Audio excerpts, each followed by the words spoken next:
Avoir choisi la radio urbaine de Québec. On poursuit avec nos différents chroniqueurs qu'on est très chanceux d'avoir, soit dit en passant, autant de gens de la communauté qui veulent bien prendre du temps pour venir nous voir en studio et jaser.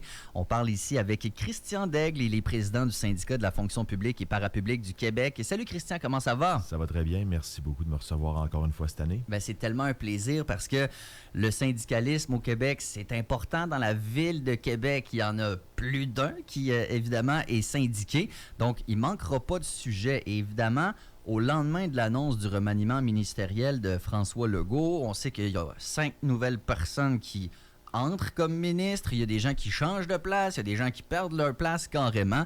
À brûle pour point, parce que c'est assez récent, comment vous voyez ce remaniement ministériel-là, si on parle de langue syndicale, certes, mais des services publics en général? Bien, au départ, il faut le voir un petit peu comme un exercice, je dirais, cosmétique. Parce qu'il change les gens de place, parce qu'il veut donner plus de visibilité à certains, moins de visibilité à d'autres qui ont été qui ont été dans la soupe chaude, mettons, qui ont été sous les projecteurs pendant un bout de temps. Donc ça l'amène, il n'y a pas de gros changements. Puis je regardais hier les 5 nouvelles personnes qui ont été amenées, ils n'ont pas été mis dans des gros ministères non plus. Il n'y a pas, il y a personne qui a pris le ministère de la Justice, ils n'ont pas eu les transports, ils ont eu des ministères plus périphérique un petit peu que je peux appeler, ce qui est correct quand tu arrives également aussi. Mais de dire que c'est un gros changement, il n'y a pas de gros changement selon moi. On joue à la chaise musicale, on change certaines personnes d'endroit, mais c'est plus le discours qui est amené qui fait des changements. Quand je regarde ce qui était amené comme discours de M. Legault, c'est plus ça qui me parle. Quand on parle d'économie, on veut replacer les emplois, augmenter le pouvoir d'achat, on parle de la sécurité, répression policière pour la sécurité dans les villes, identité, on parle de diminuer le nombre d'immigrants, protéger l'identité nationale. C'est bizarre, mais ça me fait penser un peu, si c'était en anglais, un peu au discours de Trump. C'est le même principe un peu, on dirait, il semble vouloir aller rechercher sa base un petit peu de la CAQ de 2018, où il y avait un discours similaire quand on parle également de coupures dans les services publics. Quand on arrive puis on s'en va du côté des services publics, là, c'est vraiment de dire vouloir faire le ménage, de vouloir enlever les choses. Là, c'est vraiment la CAQ de 2018, avant l'élection, qui s'amène dans le discours. Enfin, j'ai hâte de voir comment ils veulent justement amener ça, parce que présentement, les services publics sont mis à mal. Partout dans tous les ministères, il y a des coupures qui se font, qui empêchent les ministères d'obtenir puis d'avoir une reddition avec leur mission. Donc, il y a des retards qui s'accumulent. Je pense trop facilement à l'IVAC, l'indemnisation des victimes d'actes criminels. Ouais. Des gens qui subissent ou qui sont témoins d'actes criminels et qui attendent d'avoir une rémunération ou du moins une compensation pour les traumas qu'ils ont subis, soit physiques ou psychologiques. Il y avait, à peu près 6 mois passés, 17 000 dossiers en attente d'une décision. Là, on est rendu 6 mois plus tard qu'on a refait les chiffres, là, dernièrement, à 18 000 dossiers.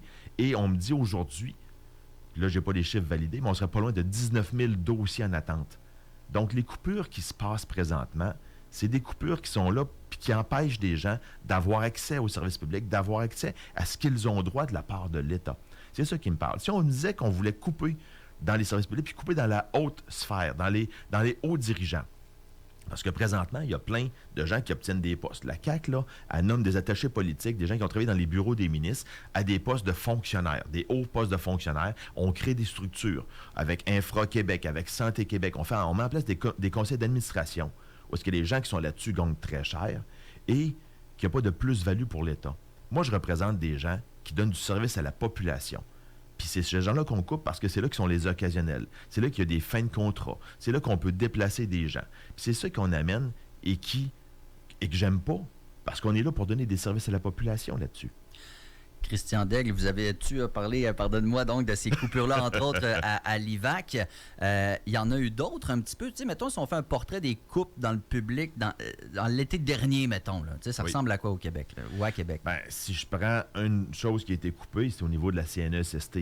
Je parlais de l'IVAC, ce qui est un petit peu similaire également à la CNESST. 250 postes qui ont été coupés, des équivalents à temps complet. Là. Ça peut être des gens qui étaient à temps partiel. Mettons, on en coupe 2 pour faire l'équivalent d'un temps complet. C'est 250 postes qui ont été coupés à la CNESST et qui vont amener des délais supplémentaires. Puis là, c'est pas moi qui le dis. Là. Vous dites, ah ouais, c'est ça.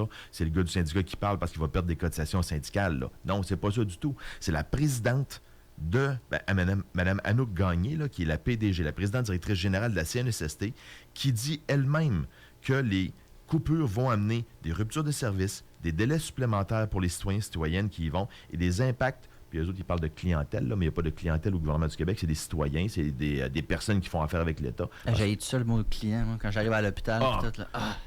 Il n'y a pas 2 hôpitaux, là. C'est pas comme un garagiste ou bien une épicerie. De toute façon, si j'étais client dans un commerce, personne ne me traiterait comme à l'hôpital. Alors, c'est sûr. T'attendrais pas aussi longtemps. Là. Non, puis si tu étais client quelque part, tu pourrais dire, je vais aller à l'autre hôpital parce que je vais être mieux servi. Mais là, c'est un système de santé, c'est un ministère, c'est un SST. Tu n'as pas de clientèle. Ils ont fait ça parce qu'ils veulent se rapprocher du modèle un peu de Mastercard, de Visa, des banques, de fond même. Mais on sert les citoyens. Donc, c'est pas vrai que tu peux servir un citoyen en 32 secondes, puis après ça, il faut que tu passes à l'appel suivant. Donc, même, on va revenir à nos moutons un petit peu, la CNESST le dit elle-même dans des notes qu'ils ont envoyées à des gestionnaires qui allaient avoir des impacts sur le travail qui va être fait et sur le service aux citoyens qui est donné. Donc, des délais supplémentaires, des dossiers qui ne seront pas traités dans les délais requis selon leur mission aussi. Donc, tout ça amène des difficultés. Au ministère de l'Emploi et Solidarité sociale, présentement, on a des centres d'appel où est-ce que les gens répondent aux gens qui ont besoin d'aide de dernier recours.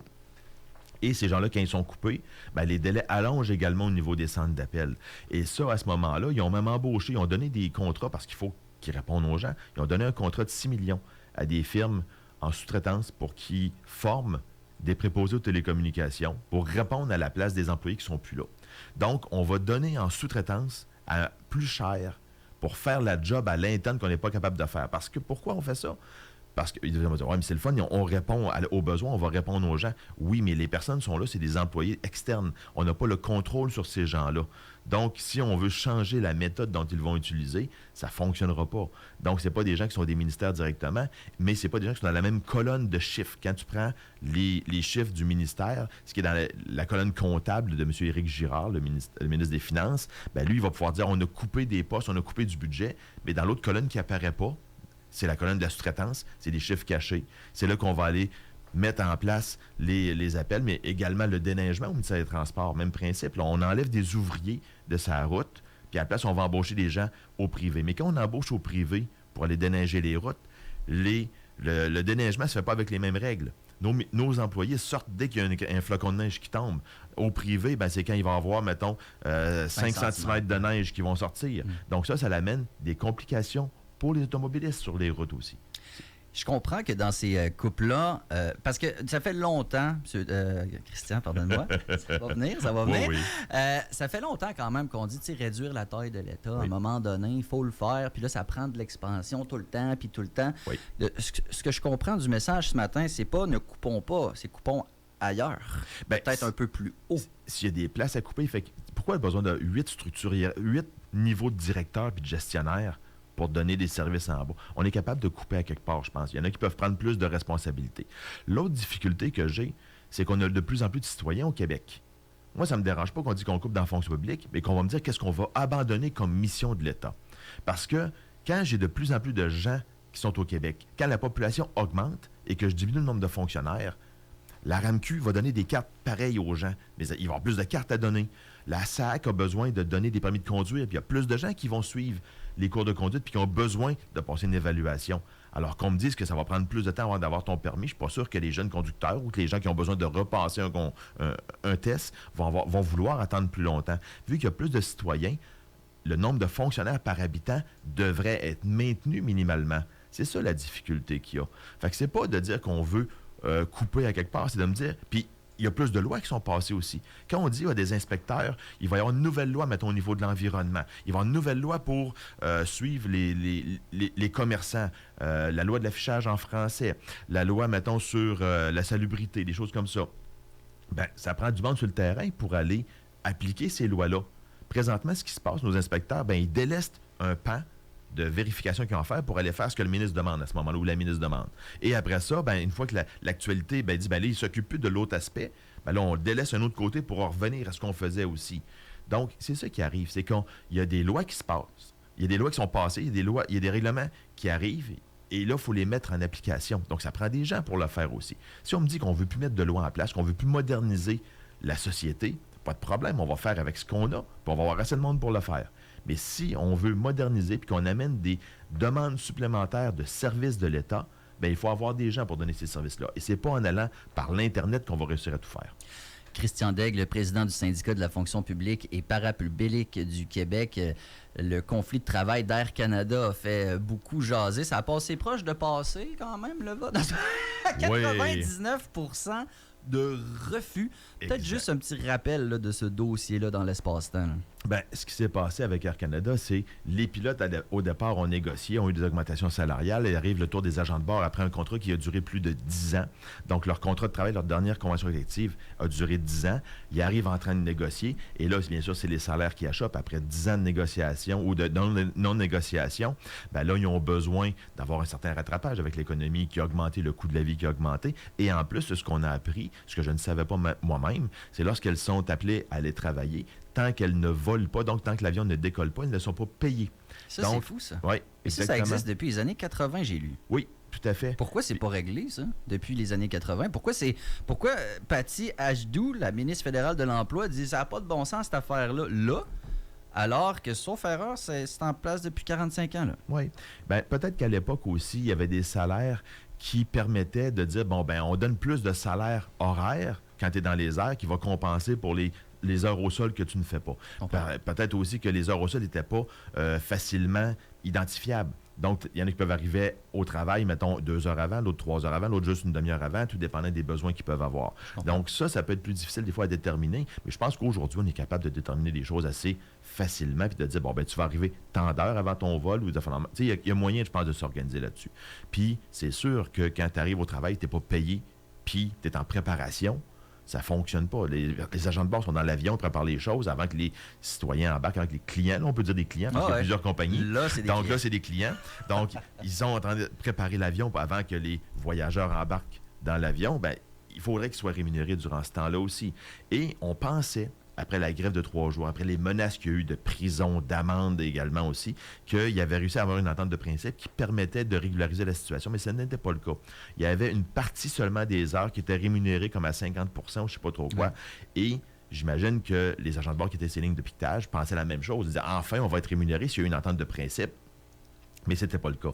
Donc, ça a été une grogne générale de ce que je peux voir quand les gens votent à 94%, là, pas le vote, mais qu'il y a 94,6% qui vont voter.